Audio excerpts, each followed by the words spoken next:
ወንድሞቹ በጣም ቀኑበት ይላል። አባቱ በጣም ይወደው ስለነበር ወንድሞቹ ምግብ ሊያደርስላቸው ሲመጣ በጉድጓድ ጣሉት፣ አውጥተውም ሸጡት ይላል። ያለምንም ኃጢአት ያለምንም ጥፋት እንደታሰረ አልተናገረለትም። አንዳንዴ ባለራዕይም ሆናችሁ ጽናትም ኖሯችሁ ለሰዎች መልካም ነገር ማድረጋችሁ ሰዎች ኮምፕሊትሊ ይረሷቸዋል። ያያችሁት ንግስና ነው፣ የምትሆኑት ባሪያ ነው። ያያችሁት የራሳችሁን ቢዝነስ መጀመር ነው። አሁን ግን ስራ ልትቀጠሩ ትችላላችሁ። ግን ከተቀጠራችሁበት ስራ ልትባረሩ ትችላላችሁ።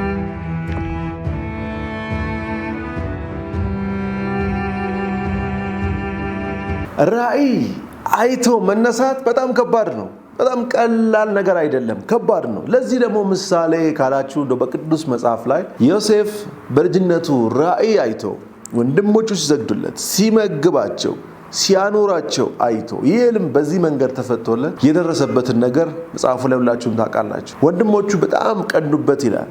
አባቱም በጣም ይወደው ስለነበር ያየውም ህልም አባቱም እንደፈታለት ወንድሞቹን ጭምር እንደሚመግብ ስላየ ስለተነገረው ወንድሞቹ ምግብ ሊያደርስላቸው ሲመጣ በጉድጓድ ጣሉት፣ አውጥተውም ሸጡት ይላል። በዚህ አይነት ተግዳሮቶች ውስጥ ልትገቡ ትችላላችሁ። ባለራዕይ ስትሆኑ በተሸጠበት ወደ ግብፅ ተሽጦ በባርነት ያገለግል ጀመር። እንግዲህ አስቡት ዮሴፍ ጭንቅላት ውስጥ ምን ሊፈጠር እንደሚችል። ያየው ንጉሥ ሲሆን ወንድሞቹን ሲመግብ አባቱን ሲመግብ ነው የሆነው። ግን ጉድጓድ ውስጥ መጣል መሸጥ ነው፣ ባሪያ መሆን ነው። እና ዮሴፍ ዝም ብዬ ሳስበው ፈጣሪ ምንድነው ያሳየኝ ነገርን አሁን የማይሆን ነገር ምንድነው? አሁን እዚህ ቤት አሽከር ነኝ፣ ያየሁት ግን ንጉሥ ሆኖ ነው ብሎ ተስፋ አልቆረጠም።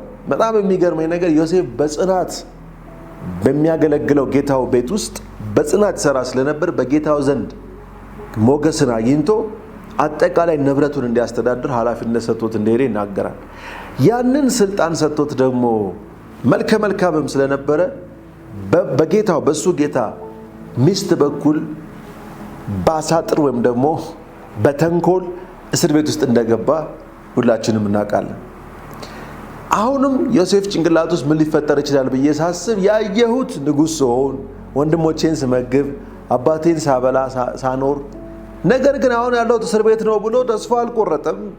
ዲፕረስድ ሆኖ አልታየም። በዛው በእስር ቤት ውስጥም በጣም በጽኑ የሚሰራ ሰው በጣም በታማኝነት የሚሰራ ሰው ስለነበረ በእስር ቤት ውስጥም ጥሩ ሞገስ ጥሩ ክብር እንደነበረው ባለቃነትም እዛ እስር ቤት ውስጥ ይሰራ እንደነበር ይናገራል።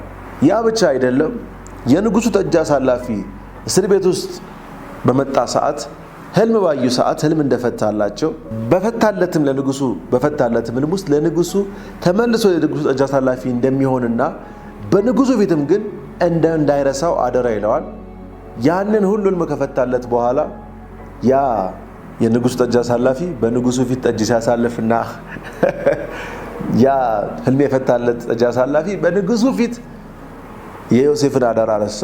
ያለምንም ኃጢአት ያለምንም ጥፋት እንደታሰረ አልተናገረለትም። አንዳንዴ ባለራዕይም ሆናችሁ ጽናትም ኖሯችሁ ለሰዎች መልካም ነገር ማድረጋችሁ ሰዎች ኮምፕሊትሊ ይረሷቸዋል። ነገር ግን ዮሴፍ ቀኑ በደረሰ ሰዓት ንጉሱ ህልም አይቶ ህልሙን የሚፈታለት ባጣ ሰዓት ይሄ ጠጅ አሳላፊ አስታውሶ እስር ቤት ውስጥ ባለው ሰዓት ለኔም ለሌላም አንድ ሰው ህልም ፈታልን፣ ያም ሰው ህልሙ እንዳለው ፈታለትና ያ ህልም ሆነ፣ የኔም ደግሞ ህልሙን ፈቶልኝ እውን ሆነ እና እሱ ይፍታል ብሎ አስታውሶ ዮሴፍ ለንጉሱ አምጥቶ የንጉሱን ህልም ፈቶ ዮሴፍ ወደ ራዕይ ወዳየው ቦታ ወደ ንግስናው ይሄዳል። ከዚህ ታሪክ ምንድነው የምንማረው ካላችሁኝ፣ ራዕይ ኖሯችሁ መሪ ለመሆን ተፈጥራችሁ መንገድ ስትጀምሩ አንዳንዴ ካያችሁት ነገር ቶታሊ ኦፖዚት የሆነ ሪያሊቲ ይገጥማቸዋል። ያያችሁት ንግስና ነው፣ የምትሆኑት ባሪያ ነው። ያያችሁት የራሳችሁን ቢዝነስ መጀመር ነው፣ አሁን ግን ስራ ልትቀጠሩ ትችላላችሁ። ኢቭን ከተቀጠራችሁበት ስራ ልትባረሩ ትችላላችሁ። እነዚህ ሁኔታዎች አያደናግጧችሁ። ልክ እንደ ዮሴፍ በየትኛው መንገድ ላይ ብትሆኑ በጽናት ተጓዙ። ምናልባት እነዛ የውድቀት የሚመስሉ ሁኔታዎች ለስኬታችሁ እጅግ አስፈላጊ እንደሆኑ ፈጣሪ አውቆ ያመጣቸው ሊሆን ይችላል። ዮሴፍ ወንድሞቹ በዛ መንገድ በባርነት ባይሸጡት ኖሮ ወደ ግብፅ የሚሄድበት እድል አይኖርም ነበር።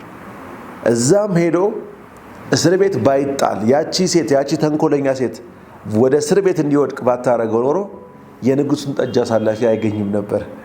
የንጉሱን ጠጅ አሳላፊ ባያገኝ ኖሮ ህልም ባይፈታለት ኖሮ ንጉሱ ፊት መቆም አይችልም ነበር። እና እያንዳንዷ የሆነችው ነገር በዮሴፍ ሕይወት ውስጥ ለበጎ ሆናለች ማለት ነው። ስለዚህ ባለራዕይ ስትሆኑ ዘና ፈታ በሉ።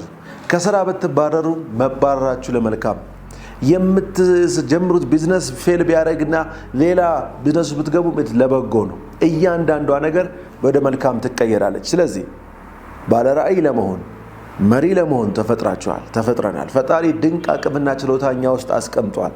ይህን አውጥተን እንስጥ፣ ይህን አውጥተን እንኑር። በዚህ ፖድካስትና በዚህ የኮቺንግ ፕሮግራም ላይ በዚህ ዩቲዩብ ቻናል ላይ ይህንን ውስጣችሁ ያለውን አቅምና ችሎታ አውጥታችሁ ተጠቅማችሁ በራሳችሁ ሕይወት በቤተሰባችሁና በአገር ለተጽዕኖ የምትፈጥሩበትን ቁልፍ ታገኛላችሁ። ይህ አዲሱ የዩቲዩብ ቻናላችን ስለሆነ ሰብስክራይብ በማድረግ ቤተሰቡን ሌሎች ጓደኞች ወዳጆቻችሁ ሼር አድርጉ። ቢኒያም ጎልደን ነኝ። ከራሴ የሊደርሺፕ የህይወት ተሞክሮና ታላላቅ ሰዎችን የህይወት ተሞክሮ ያመጣው መሪዎች ኢትዮጵያ ውስጥ እንዲፈጠሩ የኢትዮጵያን ችግር በኢትዮጵያውያን መሪ ወጣቶች እንዲፈታ የበኩሌን አስተዋጽኦ አበረክታለሁ። እናንተም ሰብስክራይብ በማድረግ ቤተሰብ እንድትሆኑ በድጋሚ ጠይቃችኋለሁ። ለዛሬ ይህን ካየን ይበቃናል። በቀጣይ ቪዲዮ ደግሞ እንገናኛለን። አመሰግናለሁ።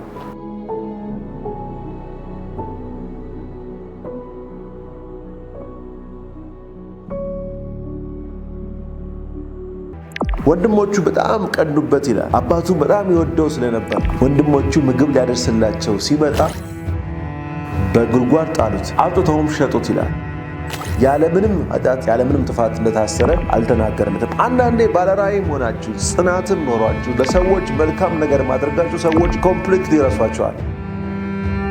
ያያችሁት ንግስና ነው፣ የምትሆኑት ባሪያ ነው። ያያችሁት የራሳችሁ ቢዝነስ መጀመር ነው። አሁን ግን ስራ ልትቀጠሩ ትችላላችሁ። ግን ከተቀጠራችሁበት ስራ ልትባረሩ ትችላላችሁ።